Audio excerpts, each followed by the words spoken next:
Ladies and gentlemen, dear students, good evening.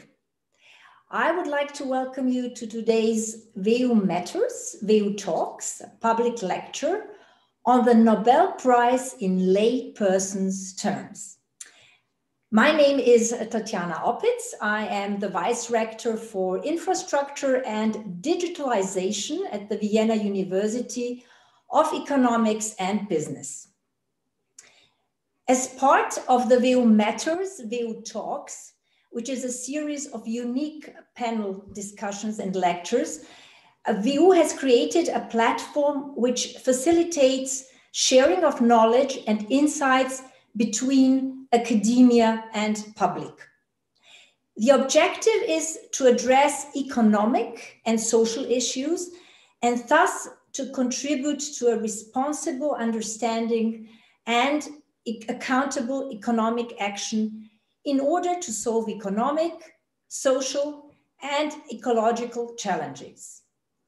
So we have scientists, researchers, and experts from the corporate world, as well as from public institutions and of course academia, who share their expertise on current issues with an interested public.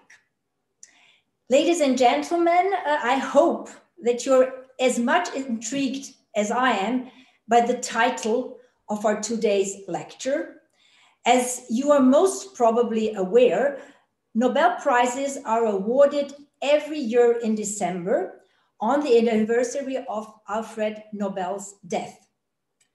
Nobel laureates are celebrated in the media, but unfortunately, hardly anyone knows anything, or not much, let's say this way, about the research that goes on behind the scenes. Now, we want to change the situation. In cooperation with experts, we will be introducing the work of the winners of this year's Nobel Prize in Economic Sciences in terms that even lay people can understand.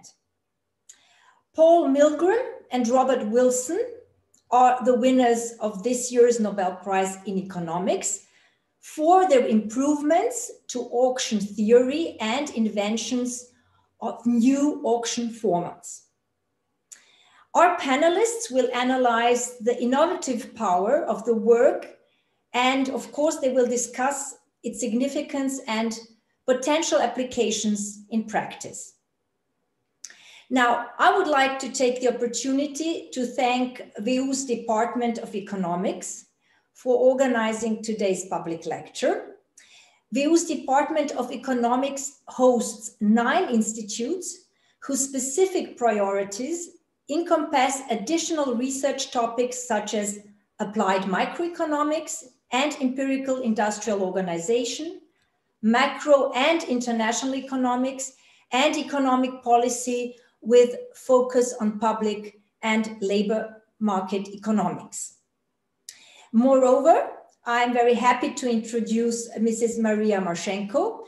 Maria is a teaching and research associate at the Institute for Labor Economics at the Department of Economics, of course, and she will be our guest, or our tonight's host, not guest, but our host.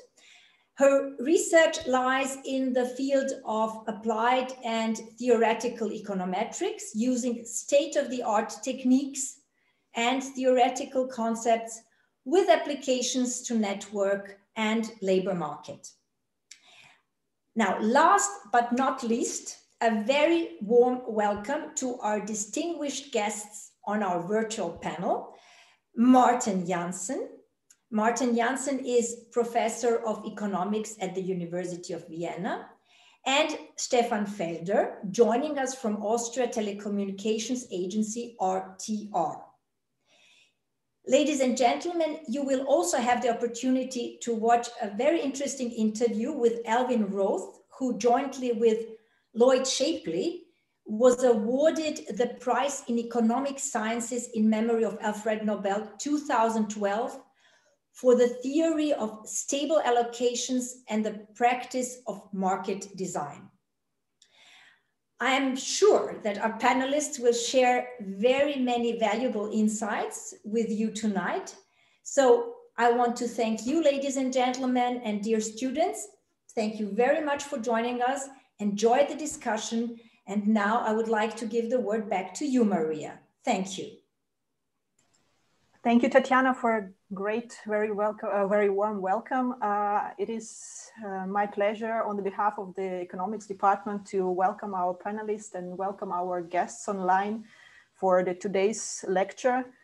We used to have this kind of lecture already 2 years ago, and I hope that the tradition of discussing the Nobel Prize winners' research will continue in the future years. And you're totally right in mentioning that this year's economics Nobel Prize is a very great example of how the theory can be implemented in practice. And we will see a great example that Stefan Felder will tell us about a little bit later on, of how the state-of-art research can be very useful and beneficial for the society and for the whole population. So when we talk about auctions, usually most of the laypersons, I'm also a little bit of a layperson in the auctions, we think of, this type of art auctions that you see in the movies when some guy with the bell or something announce the numbers, and people betting for the numbers, bidding for the numbers and trying to get some piece of art or some antique or the house or something like that. But actually auctions are much more than that, and it's just the top of the iceberg. And the research by Robert Wilson and Paul Milgram are actually showing the different types of auctions that are very important for efficient allocation of goods that are having the common value. And I'm pretty sure Professor Janssen will tell you much more about that. So I'm very happy to have this panel today, to try to moderate this panel. It's my pleasure to announce the amazing guests today. So first we'll have the lecture by Professor Janssen, who is a professor at the University of Vienna. So he's a professor of microeconomics, and he's a great specialist on auctions, but not only on the auctions, but in many other research topics in the field of game theory, industrial organization, and competition policy. I'm also personally very happy that Professor Janssen is for a long time visiting research professor at my alma mater and High School of Economics in Moscow. And I'm very looking forward to the presentation by Professor Janssen. After his presentation, we will have indeed this wonderful interview by Nobel Prize winner Alvin Roth. And I'm very thankful to Ben Greiner, who organized this interview and who took a chance to show this interview to us. Ben Greiner is our own professor, VU professor for the empirical business research at the Department of Strategy and Innovation. And after this interview, we will move on to the more practical applications of the theory, and we'll have the Stefan Felder, who is the representative of the telecommunication industry. So he's a head of spectrum and mobile market at the RTR. And RTR is the Austrian Regulatory Authority for Broadcasting and Telecommunication. So I will tell this big name only once, and then I will continue with RTR. And Stefan Felder has worked in this for this regulatory authority for more than 20 years. So he will share his experience with us. And I'm also very happy that Stefan studied at the VU, so he's also our own alumni. And during the presentations of our guests, we will have the chat in the YouTube open. So I'm welcoming all the people who are watching online to put their questions in this chat. I will pay attention to the chat and note the questions. And after both of the presentations, we will have time for question and answer sessions, and we will discuss the theory and the practical examples that we'll see today. And I'm very happy to give a floor to Martin Janssen. I'm looking forward to a nice discussion afterwards.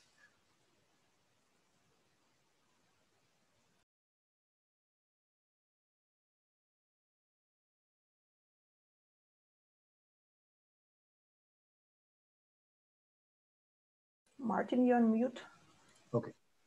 Yeah. I think now it should be better. take this away.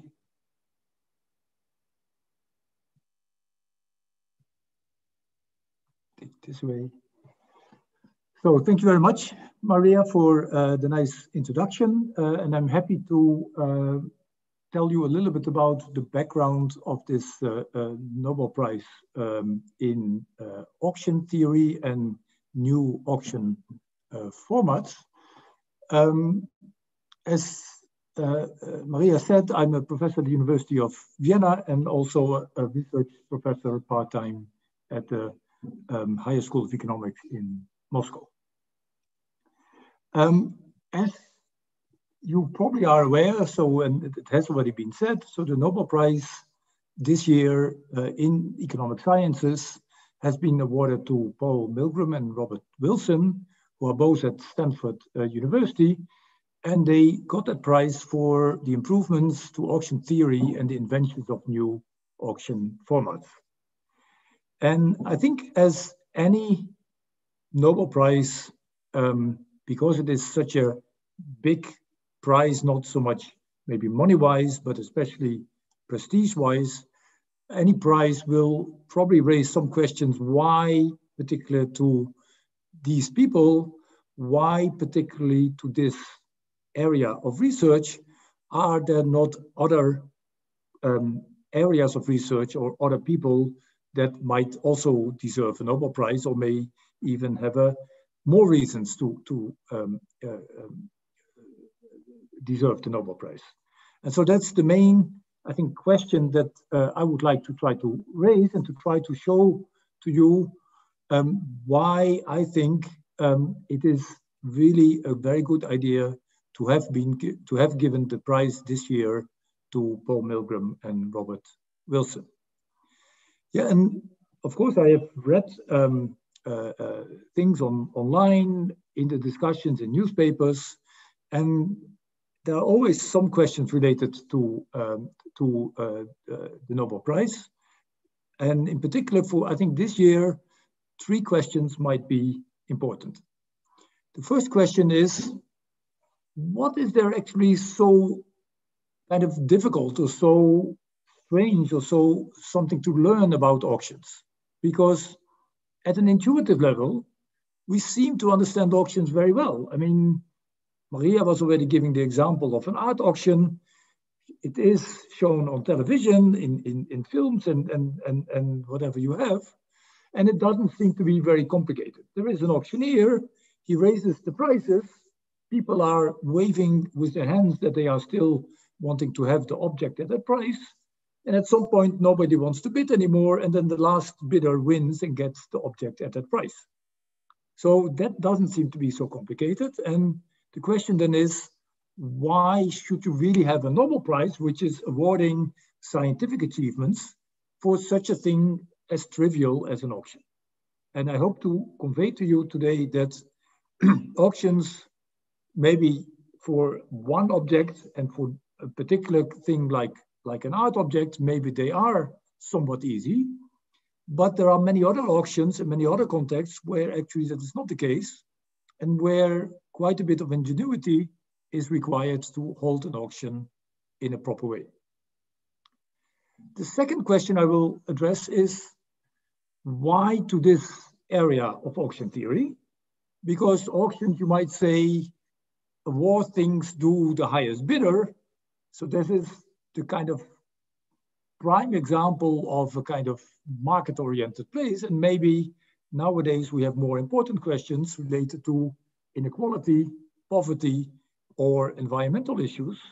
And should a Nobel Prize not go to these areas rather than to something like auctions? And the third question is, are there particular things that we understand better now, given the work of the Nobel Prize laureates? Yes, can we explain or predict behavior of economic agents in a better way, given that we have the work of these two laureates? And so these are the 3 questions that I would like to raise. And what I will do is, I will then talk a little bit about what is so special about auctions. I will then go into the work of Paul Milgram and Robert Wilson. And then at the end, I come back to the other questions and will try to give at least my perspective on that. And of course, there is always possibility for discussion. And I'm happy to be part of that discussion later after the talks. Okay, so what is special about auctions? And I think the first thing that you have to realize is that typically an auction is an artificially created market where no market existed before. That may not always be the case, but if you look at, for example, an art auction, there is apparently somebody who wants to sell a piece of art, and then there's no immediate market for them, for that piece of art. That market has to be created. And the question is then exactly, how do you create such a market? Yeah, so that's the first thing. So for many objects, there is no existing marketplace where things can be traded, and it has to be organized, designed for that to be there. Now, once you think about that, it has to be created, there are many alternatives that you could choose and that also have been chosen in the past. Yeah, so you can actually just say, well, I give the object to the person that I like the best. Or you might say, people will just tell me whether they are interested in it or not, and I organize a lottery. Or in many cases also, you might have what is called a grandfather right, where if you already were using it, you can use it for the rest of your life. And so, for example, when you think about airport slots or the right to use gates at a certain moment at an airport, then very often this is a grandfather right. Once you had used the right to use a landing slot at the busy airport for some time, then automatically you will also have that right in the next year. Now, these are alternatives, and it's not very clear that these alternatives are very good. Yeah, and an auction is an alternative to these things, and an auction, as I will explain to you, has certain properties that typically are better than the properties of the alternatives that I have indicated here. Yeah, so the auction organizer, the auctioneer, can choose how to allocate something. And the important thing with an auction is then the auctioneer has to first think about the objectives. So one objective might be to maximize revenue, but there might also be many other objectives that can be held. And an auction forces you to define what the objects of the allocation are. And then you have also to argue that a particular auction format that you want to choose actually are expected to give rise to the objectives that you have. So the advantage, I would say, of an auction is that, first of all, it forces you to specify objectives, how to allocate a certain resource. And then you also have to make sure, and you have to argue that the way you want then to allocate it by means of an auction, and the rules that you then set for this auction are such that you expect that the objectives will be realized by the format that you have chosen. Now, this might seem a little bit abstract, but once you have cast it in this way, there are many applications that come to mind when you think about auctions. So emission permits, yeah, to allocate, for example, greenhouse gas emissions is something that you can auction. The first thing is, how many permits do you want to give? And maybe you want to give relatively few permits in order to protect the environment. But once you have decided about how many permits you want to give, you want probably to allocate these permits in an efficient way. And an auction, or the right to trade these permits, is a way to achieve efficiency in who gets these permits and who does not get these permits. Another example, and I will be very brief about that because Stefan Felder will talk more about that, is the right of using certain spectrum frequencies for mobile telephone companies. Other examples include advertisement on internet pages. Yeah, so everybody who nowadays uses internet sees that part of the page is filled with advertisements, and who gets the right at a particular moment to fill an advertisement space on an internet page, that right is auctioned. A very different example is in business-to-business markets. Say if you think about the car industry and the manufacturers, they need supplies from many different parts, and typically they auction the right to say deliver or supply, say windshields or tires or engines to the company, and these contracts, they are auctioned. And finally, also in terms of natural resources, there's often a question who gets the right to drill for a natural resource, and again, that right is nowadays often auctioned. Yeah, so all these examples, what they have in common is that there is something, a market doesn't really exist naturally, and you have to design it to make that market happen.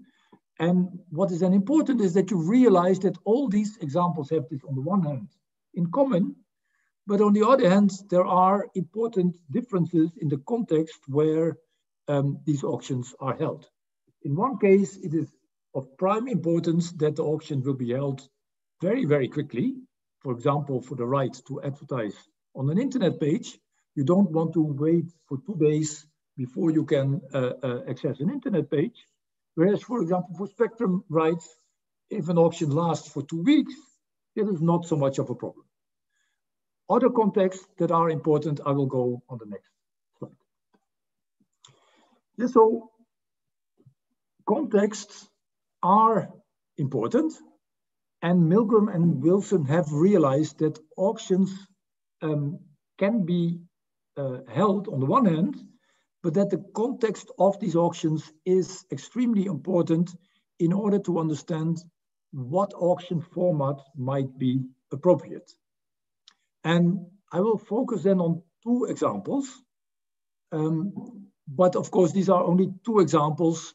There are many more examples, and in the time that I have allocated, it is impossible to do justice to all of the work. So I picked out 2 elements that I think are examples of how the ingenuity of their minds and of auction theory more generally, how this comes to mind when you think about these particular examples. Yeah, so the first example is, and the first context is what is called a common value auction, where there is uncertainty and the so-called winner's curve, and I will explain all these terms on the next slide. And the second example will be about multi-unit auctions, when you do not really auction one object at a time, like an art auction, but you auction multiple units at the same time. And the most prominent example there, I would think, is for landing slots. Once you have a slot to land somewhere, that is only useful to have if you can also take off at another airport sometime before that. And so these things, they go together.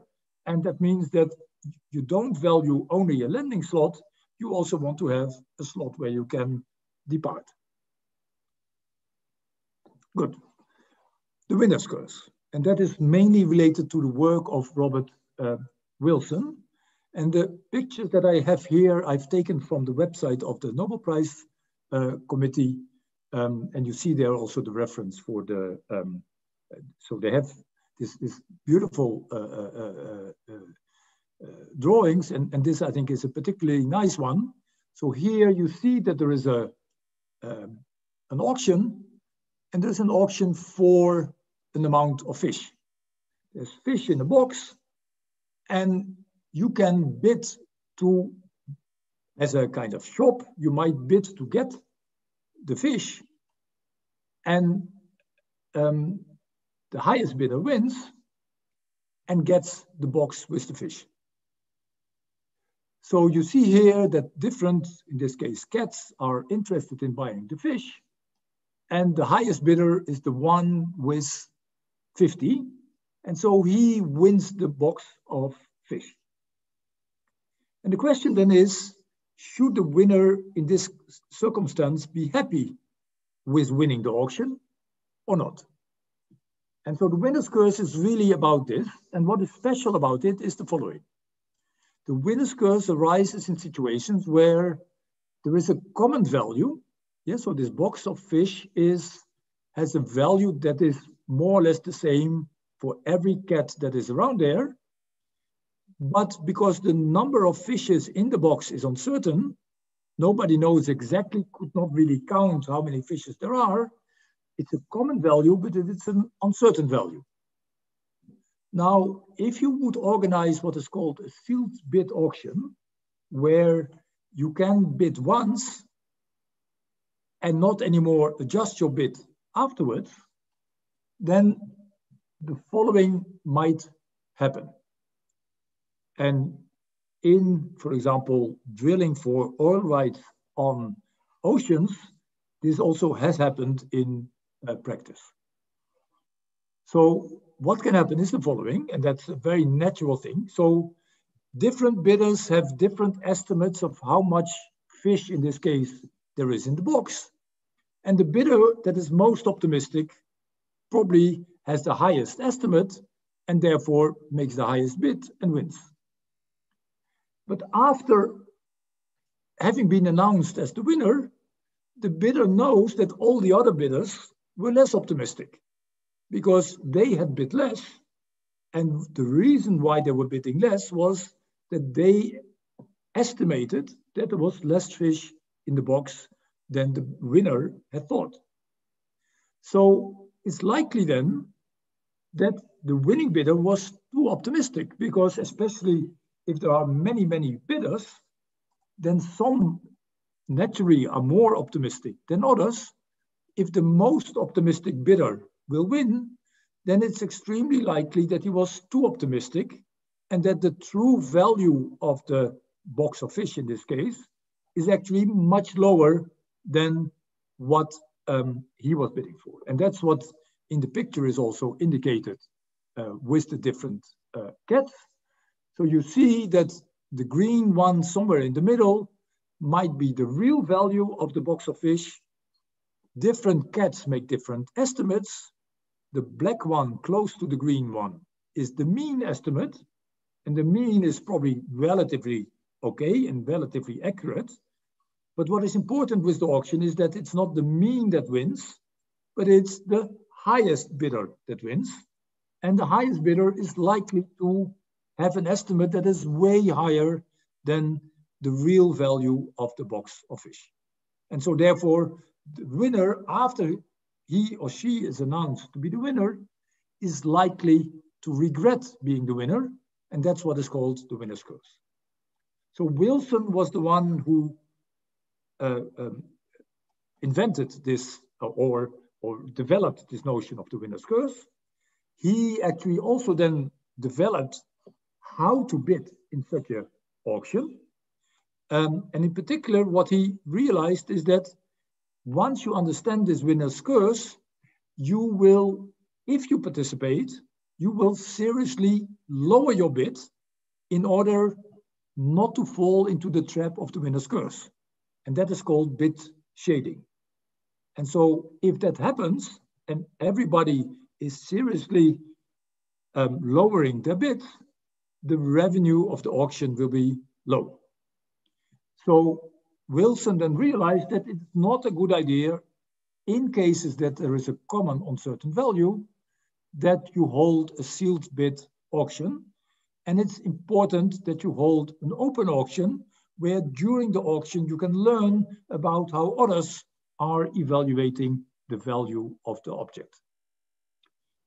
Yeah, and Milgram, together with Weber, generalized this then to common and private values. Yeah, so in many auctions, it's not pure common value, but it is common and private value. And so he made that generalization, and he showed then also that this open auction formats are generally better as they reveal information through the bidders of which they can learn how other bidders value the object, and that might help them to get a better assessment of the true value of the object. Good. So the second example, or the second context that I want to talk about briefly, is multi-unit auctions.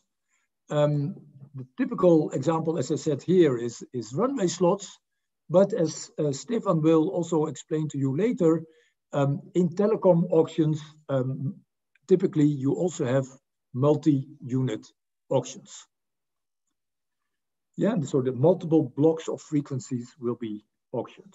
So the question then is how to design such a multi-unit auction, and that is not a very trivial matter. Yeah, so in a single unit auction, if you have an open auction, it's relatively clear, you bid against each other, the bids go up, and at some point nobody's bidding anymore, and then the auction is over. In a multi-unit auction, you want that bidders can switch from bidding for some units to bidding for other units.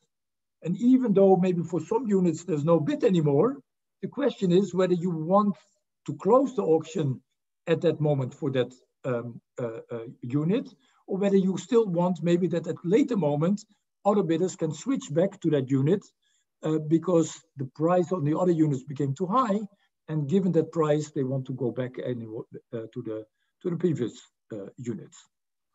So the first practical auction design for multi-unit auctions was designed in 1994, and it was called the simultaneous multi-round auction.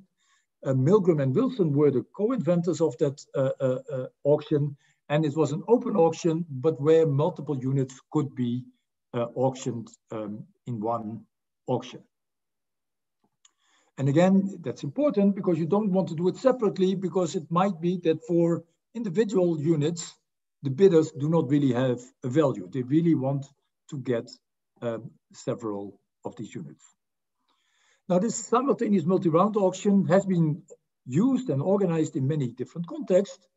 It has worked well in many circumstances, but it also, at some point, it became clear that it suffers from two main problems. First problem is strategic demand reduction. And strategic demand reduction means that if you can foresee already the outcome of the auction, then bidders will try to not compete with each other and try to realize that outcome that everybody can foresee early on in the auction without competing with each other. So to get the same objects that they anyway would get, but at much lower prices. The second problem is called an exposure problem, because in this simultaneous multi-round auction, it was difficult for bidders to really express that they want to get multiple units, and they might actually end up the auction with only a few units that they don't really value. So alternatives were then developed, and so a whole field of auction design and auction formats came about, where the advantages and the disadvantages of different formats was explored. And Milgram, for example, also co-designed an important alternative, which is called the combinatorial clock auction, which also suffered later, it became known from certain problems. So no design fits everything. It really depends on which type of problems are considered to be important in a particular context. That makes that certain designs are better for certain contexts and other designs are better for other contexts. And so Milgram and Wilson were at the start, and they started this whole area of trying to see how to design different auctions that really are doing well, given the objectives that are introduced, and given the context that is relevant to the market in which the auction is held. Good.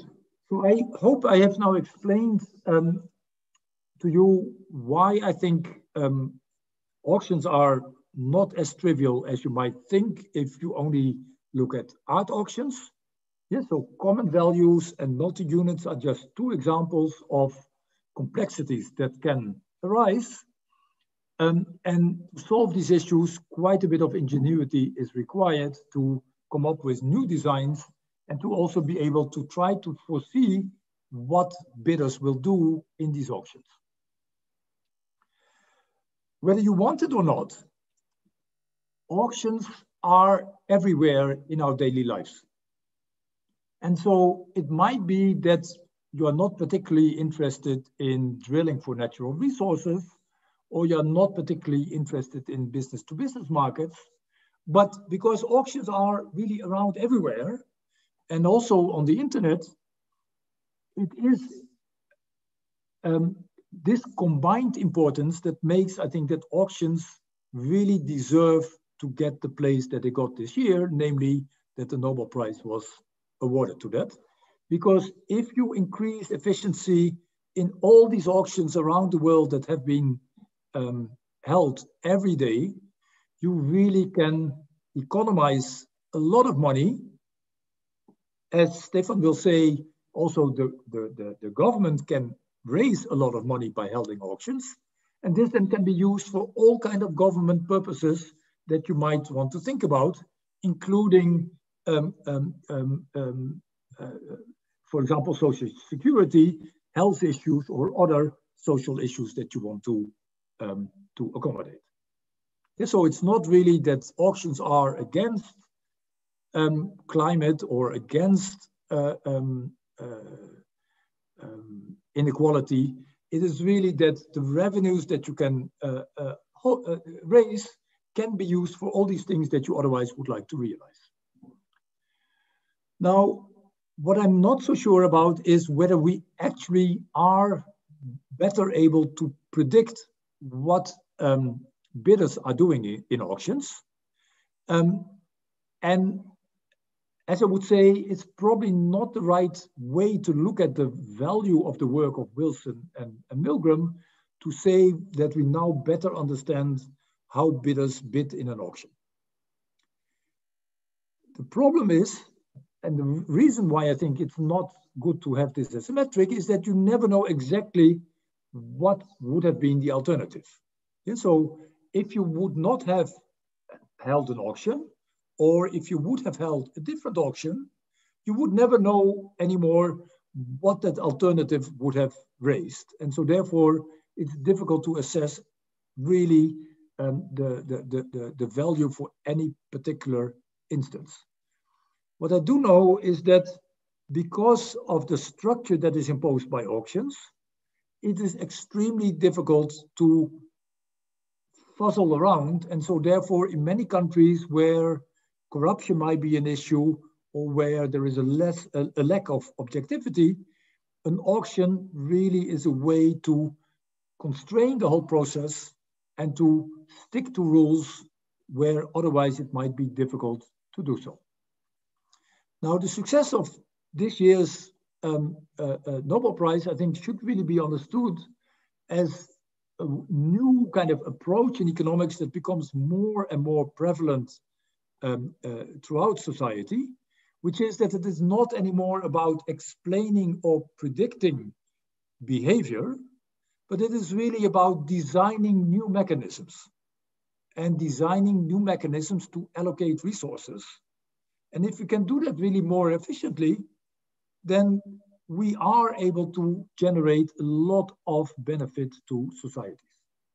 And so therefore, this Nobel Prize in 2020 fits into the other Nobel Prizes that have been given in the same kind of trajectory, namely for mechanism design and for market design, where also the purpose was really to design something rather than to explain or predict.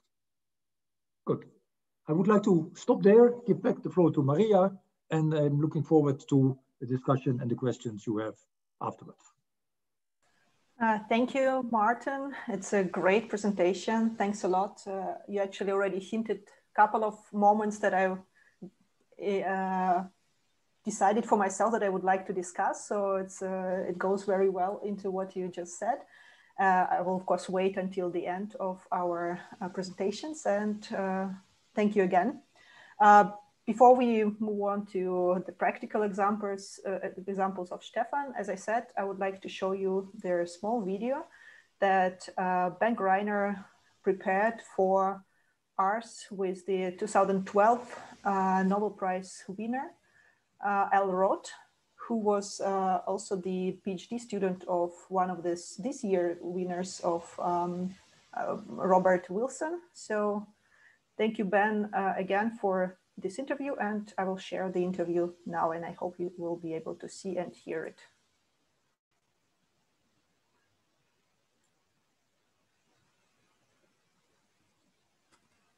All right, dear Al, thanks very much for joining us here and welcome to Vienna. You received the Nobel Prize in Economics in 2012 jointly with Lloyd Shapley for your contributions to market design, in particular matching markets, so markets without prices.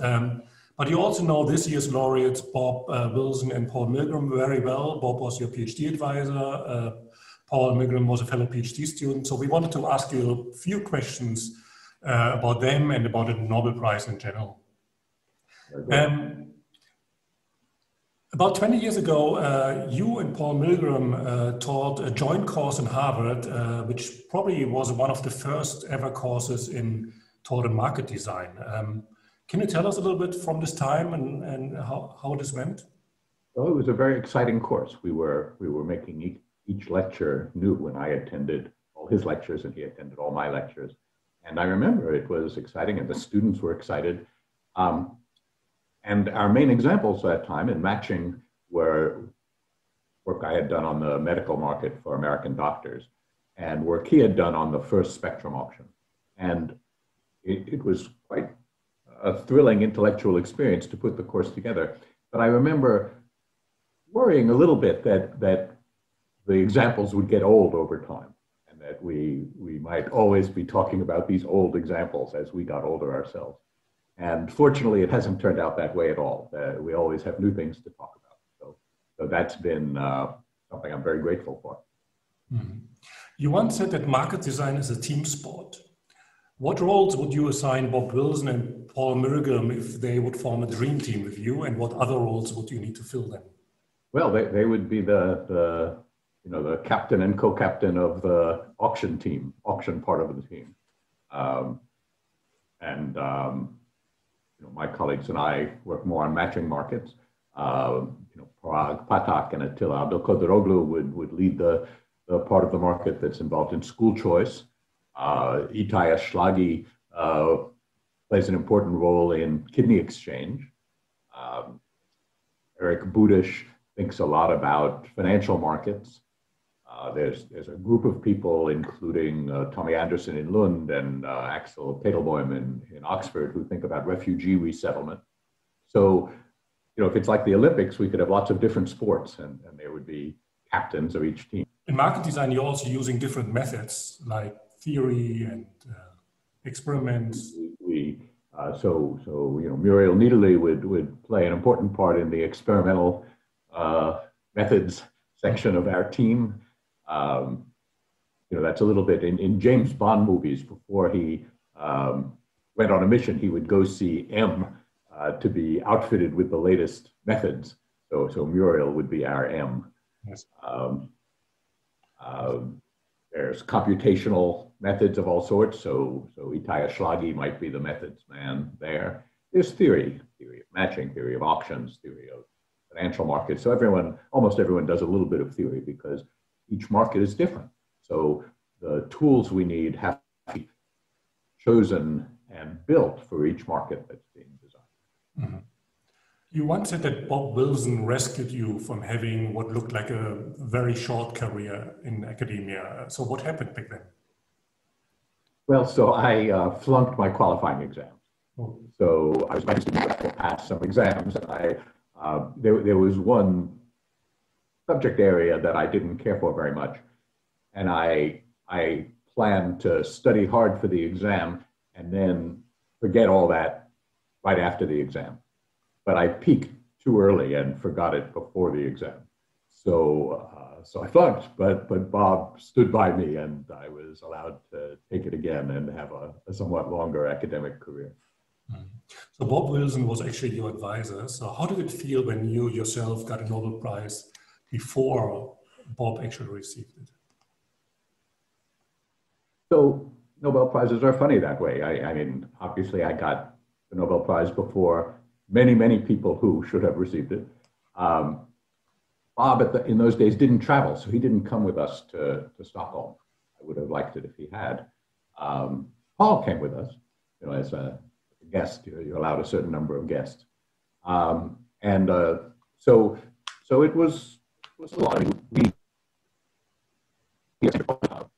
Bob were expected to get Nobel Prizes at some point, and it's very nice that they finally did, and it's very nice that they got them together. Many of us saw the door cam video where actually Bob Wilson walked over to Paul's house and tried to wake him up because Paul was still asleep. So apparently he didn't expect to get a prize this year.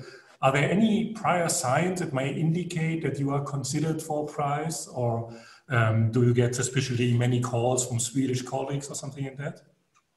No, they're very good at keeping the secret. So Emily and I had no clue, the night before we got a call from Stockholm. We went to bed without any thought of it. But we woke up, Emily woke up when the phone rang. Paul, the only indications you get is your name starts to appear in news stories prior to the Nobel Prize. So Paul and Bob have been longtime candidates, but over time you might become less expectant since year by year when you don't win it. Many more people deserve to win Nobel Prizes than actually win them. So it's no shame not to win it, and I think it's probably not a good idea to expect it.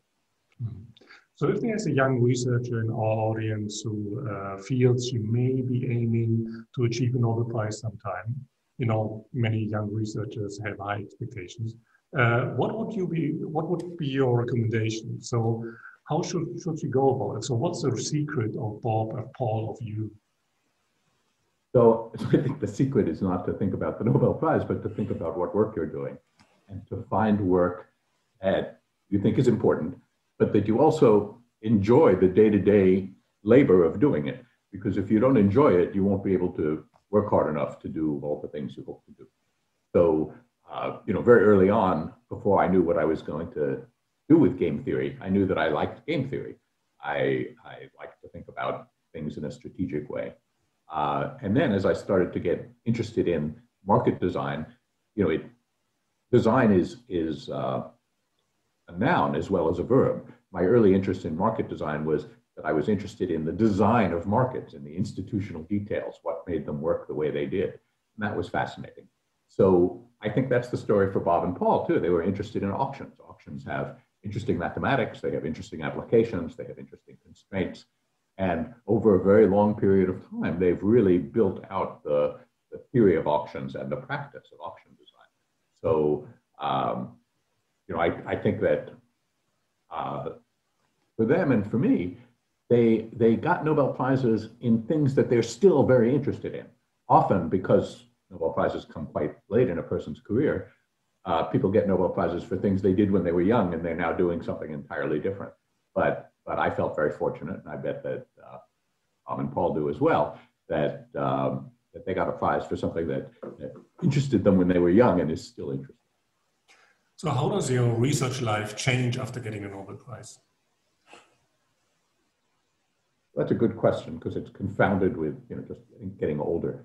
So I give a lot more public talks than I used to. In other words, there was a long time where, like most academics, most of the talks I gave were to other economists about a paper that I had just written. And now I'm more often asked to give talks to broader audiences about a larger scope of work. Also, because I'm a market designer, it's had some effect. Market design is a very outward-facing part of economics. We're always talking to people who aren't economists about how their markets work and how they might be improved. And I think that having a Nobel Prize causes me to be listened to more readily than it used to. I used to spend a lot of my time explaining to administrators of school districts or kidney surgeons or other kinds of doctors why it made sense for them to listen to an economist. And now I think people have heard of market design a little more partly because of the Nobel Prizes. So now they say, oh, we have a market. It would be good to see a market designer. And in a small but significant victory this year at Stanford, one of our graduate students was sitting in a coffee shop with a sweater that said Stanford Economics on it. And someone approached him in the coffee shop and said, are you an economist? And he said, yes. And the person said, well, I'm a pediatric cardiologist, and we have a problem we'd like to talk to you about. And so that student is now working with the pediatric cardiologists on questions of market design. And it never happened to me that someone from medicine, say, approached me and said, we need to talk to an economist. I always had to explain to them that they might want to listen to an economist. So I think that's a big change. Okay. So thank you very much for joining us in Vienna and answering our questions and giving us a bit background. We would, of course, always be very happy to have you in Vienna in person sometime when circumstances allow again. But thanks very much for helping us out.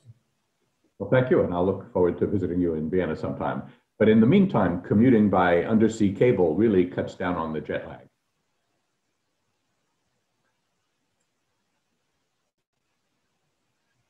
All right.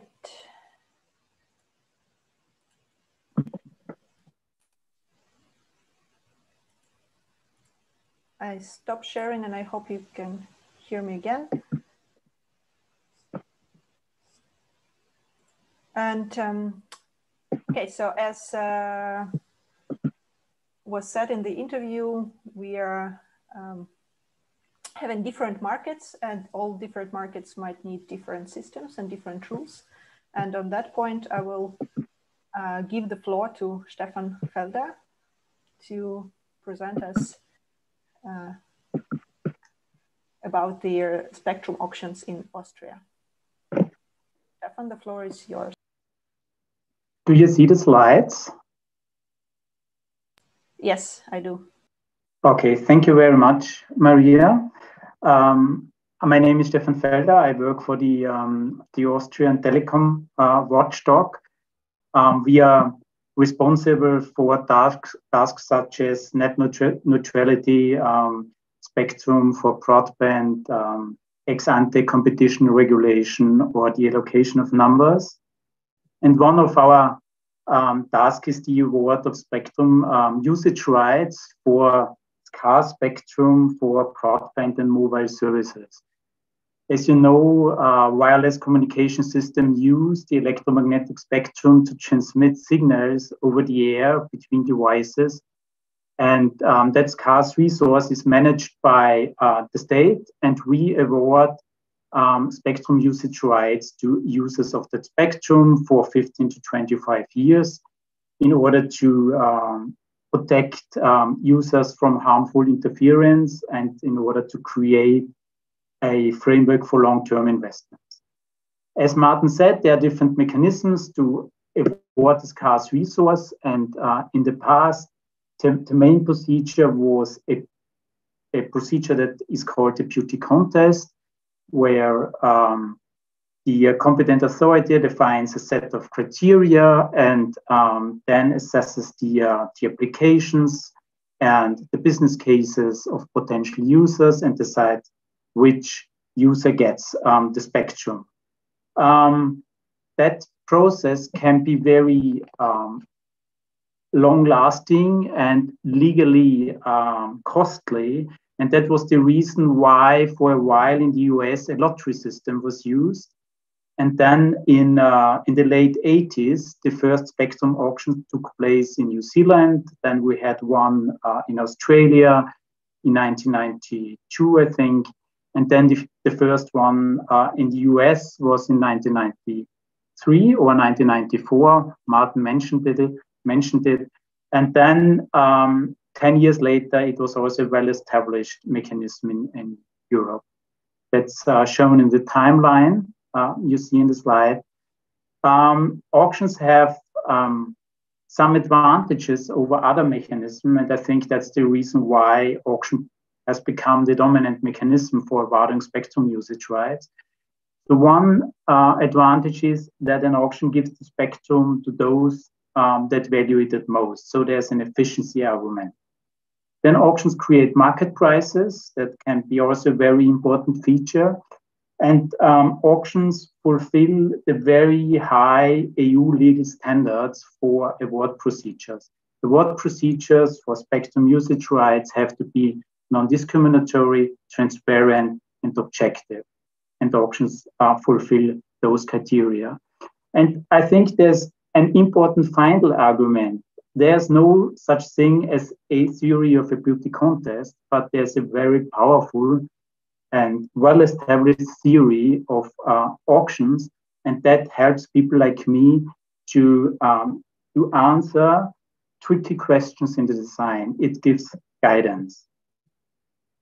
In Austria, we have conducted 22 spectrum auctions, small ones, expensive ones. The cheapest one was 6,000 euro, the most expensive one, 2 billion euro.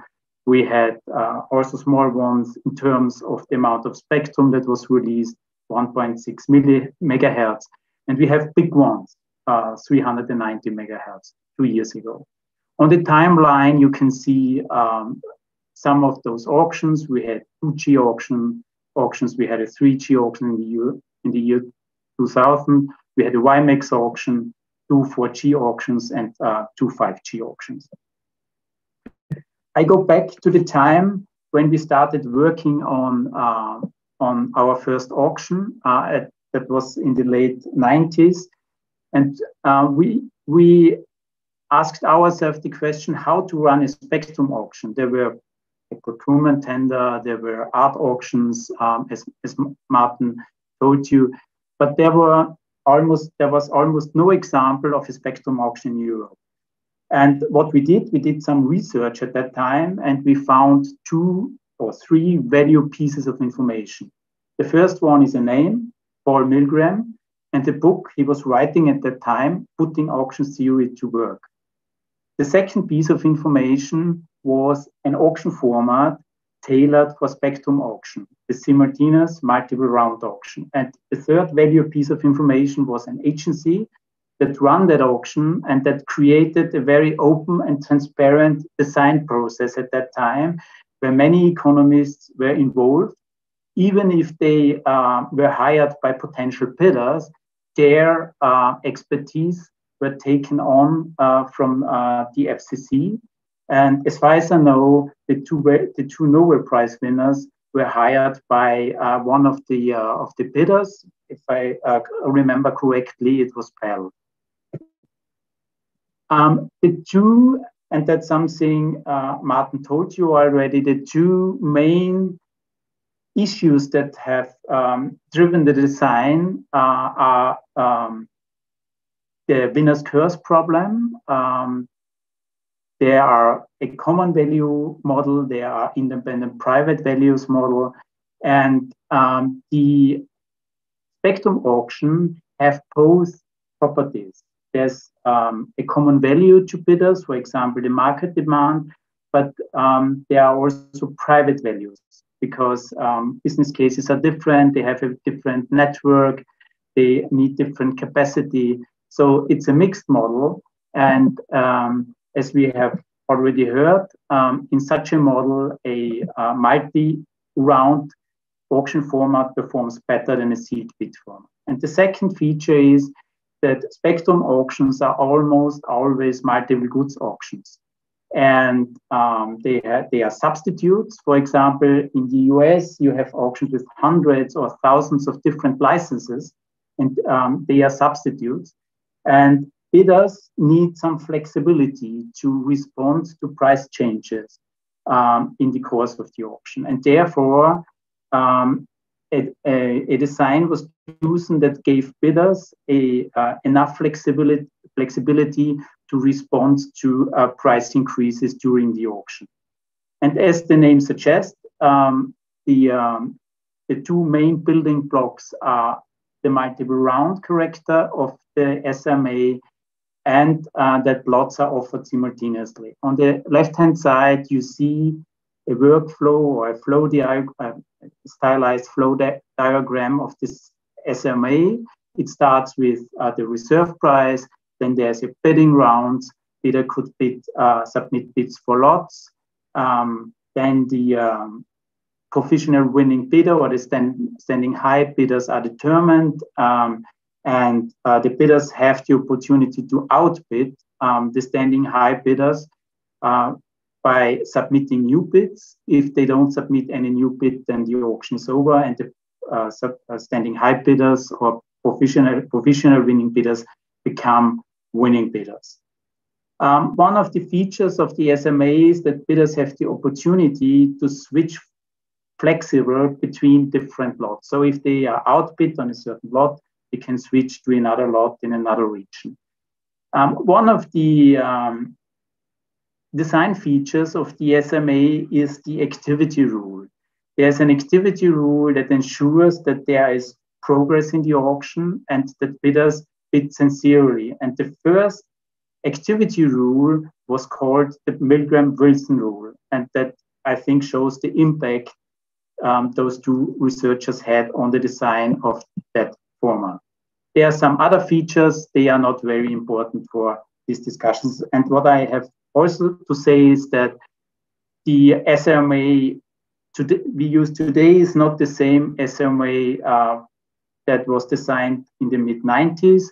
There were some enhancements. For example, today, or in our last auction, we used a SMA that was a hybrid format with a clock auction.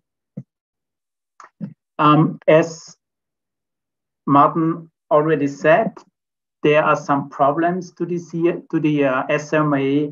One problem is the aggregation risk, and that was a trend prior to the 4G auctions that the authorities started to sell smaller lots, not big licenses, but smaller lots, and that the bidders could themselves decide how much spectrum they want to buy. On the other hand, they needed more bandwidth, and there's a problem that occurred at that time, and that's called the aggregation risk or the exposure problem. If bidders want to buy a future number of blocks and they were not successfully, then they are exposed in the auction. Another problem of the SMA is the strategic demand reduction that was also been mentioned before. That trend coincided somehow with another trend. That other trend is that huge progress was made in the field of combinatorial clock auctions in the early 2000s. Different approaches were discussed at that time. And again, Paul Milgram was very active in that area.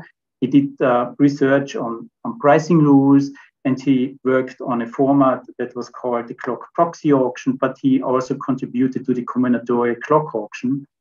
And several countries in Europe, but also in Canada and New Zealand, used that format to sell spectrum usage rights. The CCA had several features. It split a spectrum auction into two phases. In the first phase, generic spectrum was auctioned, and in the second phase, the assignment phase, bidders had the opportunity to submit bids for assignment options, which are locations in the spectrum band. And both phases are combinatorial auctions. Bidders could bid package bids, and both phases share the property of a core pricing rule. That the first wave of CCAs worked quite good, but after the second wave of CCAs, that format was discussed very controversially from experts in the field, especially the incentive for price driving bids was discussed controversially. What I have to say is that some of the features are proven. For example, we still use the assignment phase of the CCA. So now I want to give you a historical overview of how the different formats in spectrum auctions have developed. Below the timeline, you see the formats we have used in Austria. We used SMAs, we used seed bid auctions for low stake auctions. We used the CCA simple clock auction and the SMA clock highway. As you can see, the majority of the auctions were SMAs. Above the timeline, you can see a little bit the European perspective. So 2G, 3G auction were mainly SMAs. Then the 4G auction were split between SMAs and CCAs. And the 5G auctions again are mainly SMAs or variants of the SMAs. But as I said, the assignment stage, the CCA model was used. So it can be said that the SMA is still somehow 35 years after its invention, the working horse for spectrum auction. It's a tried and tested format, although we know that it has some weaknesses. I will open another chapter in my presentation that's about something different. It's a spectrum auction, but it's more than a spectrum auction. It started in March 2016 and lasted 1 year. The incentive auction of the FCC. The incentive auction is not only about selling spectrum rights. It's about a process that is called the reallocation of spectrum in spectrum management. Under reallocation of spectrum, we mean taking away spectrum from one type of users, for example, television broadcasters, and give it to another type of user. So that's a typical political, social problem that have to be solved. As you can imagine, this is hard to solve, very loving intense, very long lasting, and it interferes with property rights. And there's a very simple economic answer to that problem. If the future profit of the new type of service providers is higher than the cost of freeing the spectrum on the other side, then there's a profitable trade. So the mobile broadband operators can buy the licenses from the broadcasters. If there are just a few licenses in play, then this process can be negotiated bilateral between both sides. The problem in the US was that there are, I think, hundreds or thousands of local broadcasters with different spectrum packages, and those spectrum packages are of no use for the mobile operators. So there's some sort of transformation of the spectrum usage rights needed. And that is done by a platform that was developed by the FCC. And this platform integrated a reverse auction where the broadcasters could sell spectrum, and a forward auction where the broadband operators could buy spectrum license rights. And Paul Milgram was the one who led the economic advisor team to the Federal Commission. And that auction was very successful. It released 70 megahertz for mobile broadband services out of very valuable spectrum. And this brings me to our last spectrum auction in Austria. Before we start working on a spectrum auctions, we always ask TKK what we want to achieve with the next award. We call that the design objectives. And then we'll build our design around those objectives. The usual candidates are legal security, efficient use of spectrum, competition in the mobile market. But this time, one objective was more important than all the other objectives, and that was coverage. This was driven by political coverage targets from the European Commission, but also national coverage targets. The design we used was a combination of a normal forward auction. We used the SMA, and for the assignment stage, a combinatorial sealed bid core price auction, the CCA model. But we added to the normal forward auction a reverse auction where we gave successful bidders the opportunity to earn a price discount if they are willing to cover challenging areas. Challenging areas are underserved or unserved areas that can be profitably served by mobile operators. So that are rural areas, and we gave the winners of Spectrum the opportunity to earn a price discount if they are willing to cover those areas. They could submit bids where they specify the number of areas and the price discount, and then we run through a winner's determination procedure where we try to maximize the coverage in Austria. So this gives you a little bit of an insight into the result. So we have identified 201,000 challenging areas, and we could successfully assign 80% of those challenging areas to operators. And that brings me to my last slide. Spectrum awards are much more than just selling spectrum. There is a policy group that advises the European Commission, that's the Radio Spectrum Policy Group. We have drafted in 2016 a report on efficient awards, and one of the conclusions was that there's no one size fits all. That's also valid for the auction design, and that the design should be driven by objectives. And if you look at the list of the design issues, then you can see that the list was very much influenced by economic theory or by economic thinking. Thank you very much. Thank you, Stefan. That was very interesting indeed. So I would like for us to switch to the discussion and to answer some questions that pops up already in the chat.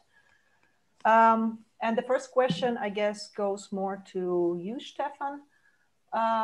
So Ulrich Berger is asking, he's saying that referring to the 3G auctions, Binmore and Klemperer in the Economic Journal in 2002, write that the later countries could have used the information from the early auctions to set more realistic reserve prices. Their failure to do so, combined with their other errors, led to embarrassing results, especially for the Austrian and Swiss governments. So that's the citation. And the question is, why didn't the Austrian government back then didn't use the reserve price? So it's 3G auction. I think there was a substantial reserve price in Austria. It was higher than in many other countries, but the rule for the reserve price is normally determined by the law. So we don't have that freedom to choose the reserve price. There's a rule in the law. That's something I would like to say. The second thing is, I would come back to the objectives. Spectrum auctions are not about revenue maximization. Spectrum auctions are about competition in the downstream markets, for example. And we had 2 new entrants at that time. And I think that was one of the reasons why Austrian had a very, compared to other countries, a very good development in mobile markets after the 3G auctions. And is it true that determining this reserve price in general, not just for Austria, so maybe it's a question for both of you, it's usually quite a challenge. So when I was looking into some information about the spectrum auctions all around the world, if you look at the developing countries, usually they refer to the developing countries as failing lots of those auctions exactly because their objective is their revenue maximization, and they often try to set the reserve price too high. So I mean, you said that in Austria it's legally set what is the reserve price, but how in general in the auction design, how should their regulatory boards decide on what the reserve price for the frequencies, for the spectrums should be? There are basically two ways to set the reserve prices. One way is to run through a benchmarking system. That's what we normally do. We compare or we calculate benchmarks from other countries. We try to take differences into account in terms of license duration or different purchasing power parity or different market size, and then try to estimate how high could be the market value in Austria given the results in other countries. But that can be very risky, because if you set the reserve price too high, as you mentioned, then no one is interested into the spectrum anymore. The second way is to calculate business cases. So you can do the job that normally operators do.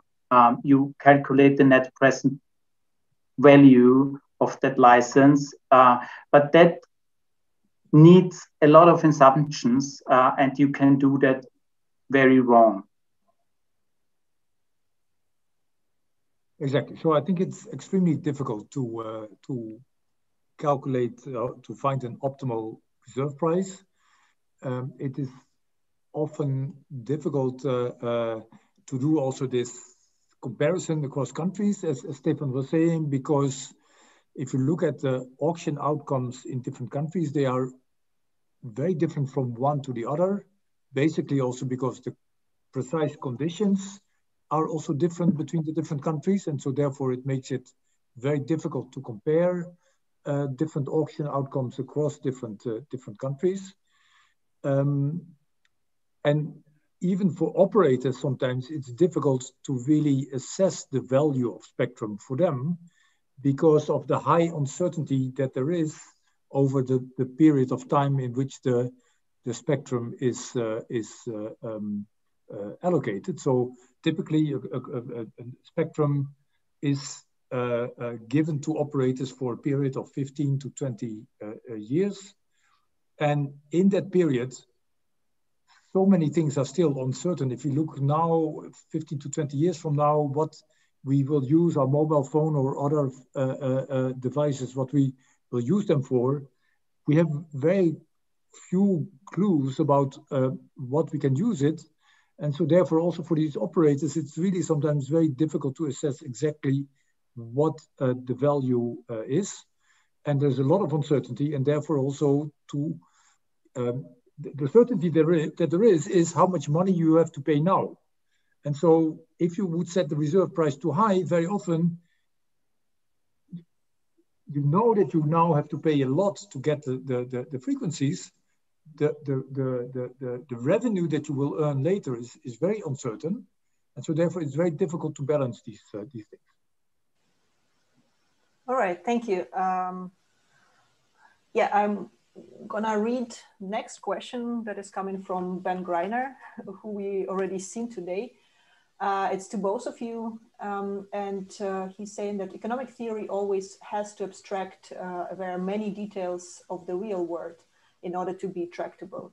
And so the recommendations, therefore, will be based on a lot of simplifications. So there will be lots of assumptions that are made. And how do you know that your theory and auction model still captures all relevant aspects of the particular application, for example, in spectrum auctions, and make really meaningful recommendations? So have there been maybe some examples where the theory got awfully wrong, so got their recommendations awfully wrong?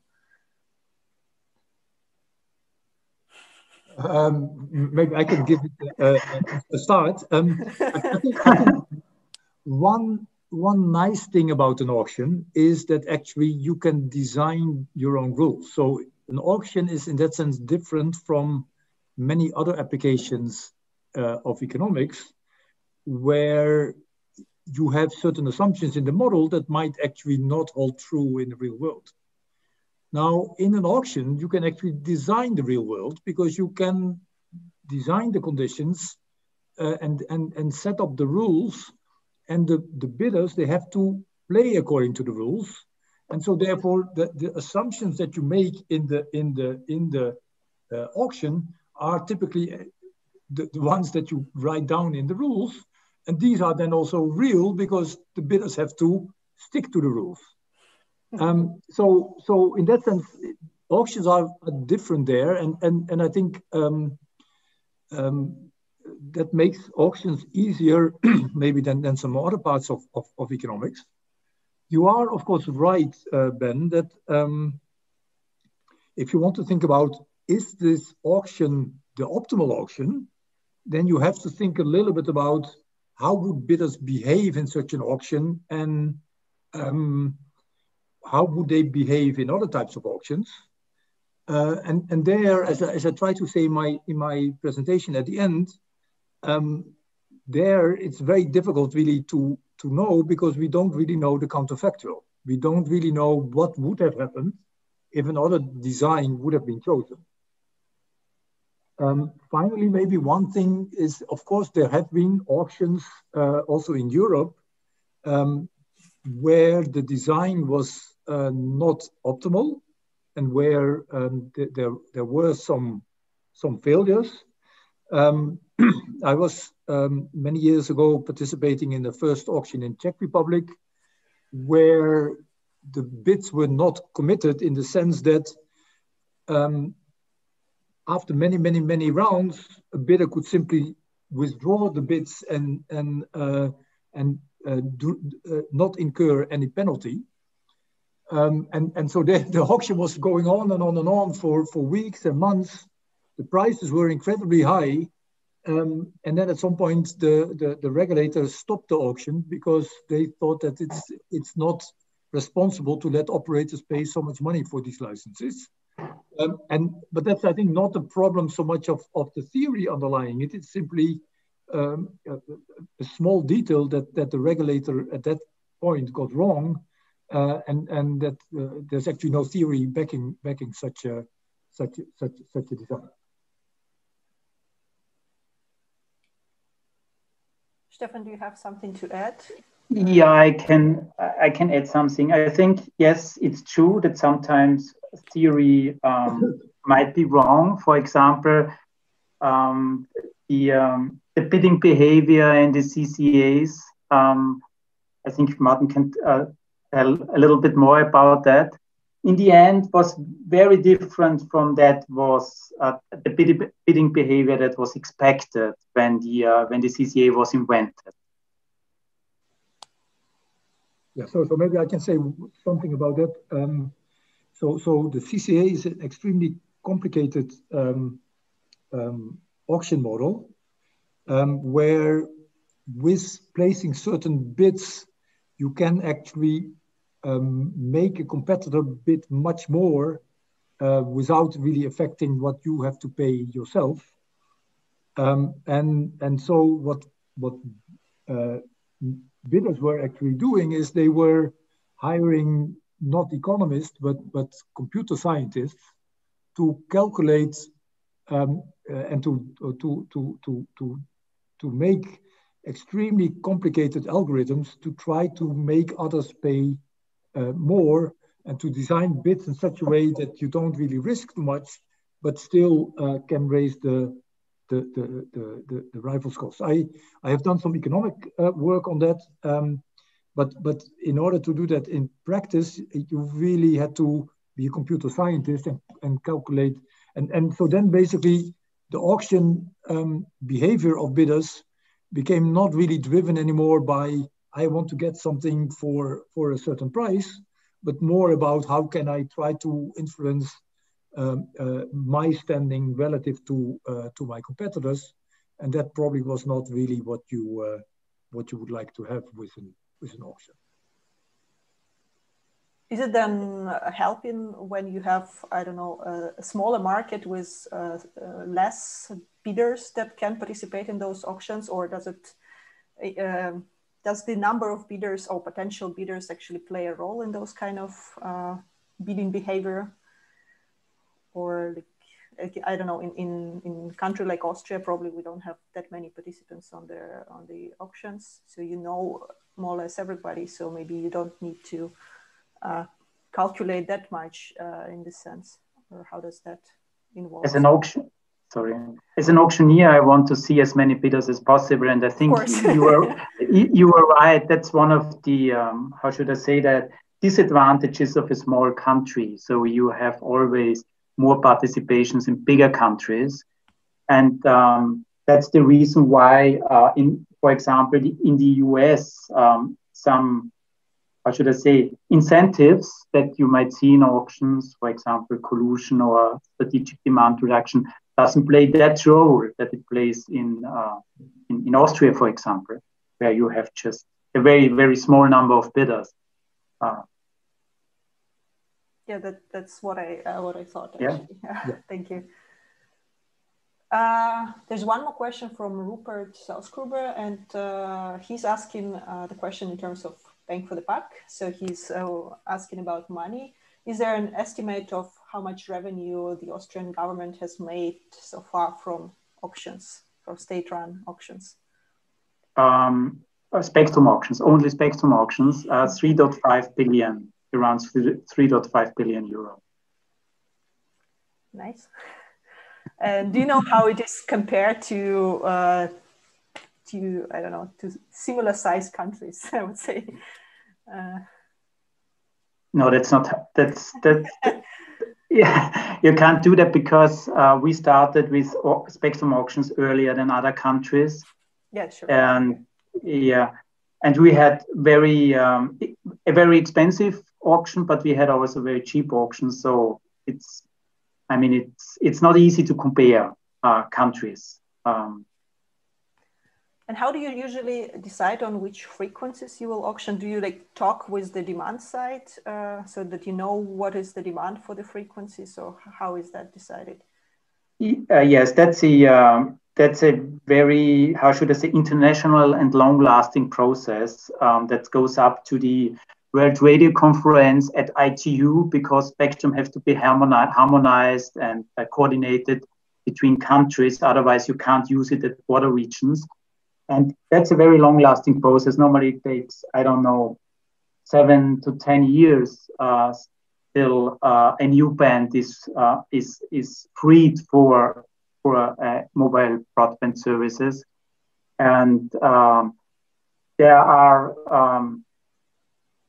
organizations like SET, or the GSMA and the operators. They make capacity planning, and then they approach towards spectrum regulators and say, well, look, the growth rates are very high. We need new spectrum in at least, let's say, 5 to 6 years, and then the process starts. And when the band is designated for wireless, mobile, and broadband use, then we have to define the technical conditions, coverage obligations, things like that, and then the band can be auctioned off.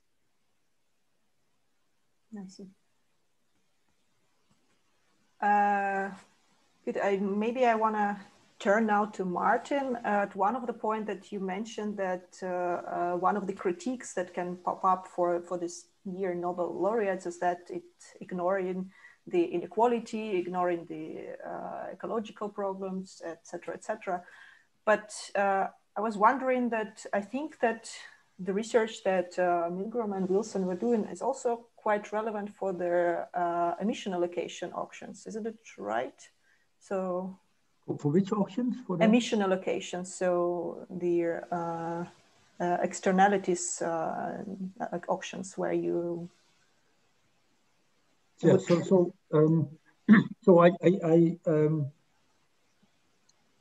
I try to raise the question because that's also a question that has come up in different discussions online, and I thought it's good to pay some attention to the question. I hope to have made clear that that I would differ from what some people have said online, and I do think that whatever you think about the environment, and I think it is an important problem, and inequality is also an important problem. But it's not that giving the prize to auctions then means that somehow you think that environmental problems or inequality issues are not important. As Stefan mentioned, if you can improve either efficiency in an auction and reach certain goals with an auction, like also the coverage obligation, and at the same time also raise revenue, then you can actually achieve many important goals that the society faces. And with the revenue that you can earn, you can also partly resolve some issues related to inequality. And with environmental issues, auctions are, I think, a very good way to also achieve environmental goals, while at the same time trying to do that in a most efficient way. Okay, thank you. And there's one more question to you, Martin, coming from Ulrich Berger. And he's asking, do you think that auction design, or more generally mechanism design, should play some role in the planning of the upcoming optimal COVID-19 vaccination schedule? So it's more, more to the current issues. Well, I would say it is a design issue.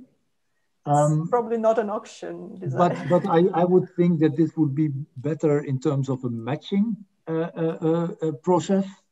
Yeah, so what you probably do not want is that people that can pay more get the vaccination earlier, and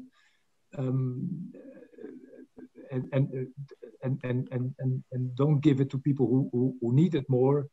And so therefore I would say that auctions where it's only the highest bidder wins and gets it first, that's probably not the way to do that. Design issues and matching issues might be more appropriate, and there is maybe the work of Al Roth might be better. Yeah, I tend to agree with you. Thank you. I think I don't have any more questions in the chat, and we are more or less good time-wise. So do you want to ask each of you any questions, or do you want to say something as a conclusion, or is there anything that you want to add? Not really. I hope that together okay, we have, great. yeah, I think that yeah, more or less we are done with the discussions. I think I covered all the questions that I was interested in. I covered all the questions from the chat. So I would like to thank you, Martin, and thank you, Stefan, once again for great presentations and for a great discussion, for answering all the questions that popped up. It was a pleasure to have you here. It was a pleasure to have such a meeting. I hope that at some point we will be able to meet offline again and have some discussions about other topics. Thank you everybody who watched us online. We had up to 70 people at some point, so there was a certain crowd, and the recording will be available on the YouTube forever, I guess. Thank you everybody again, and I think I will stop now.